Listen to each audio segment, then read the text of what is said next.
คนไม่สนใจใส่ปากครบคันอันนี้เราสอ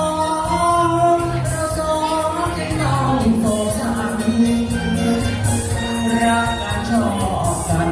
ไม่ได้กันเรานั้นเป็นที่จะทำบุญต่อคุณจากน้องกัน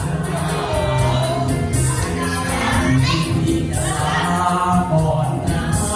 น้องจากคนนี้ก่อนหน้าน้องจะได้พาทีขอหอมสักทีแต่คนดีก่อนที่พี่จะจากไปพี่จากน้องไปน้องเอ๋ยอย่าได้กังวล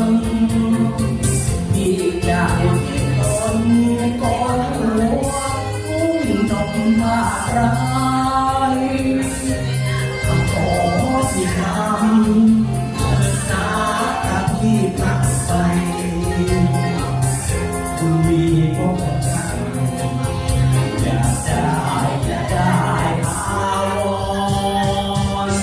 ที่หัวเป็นพระจะมาบิณฑบา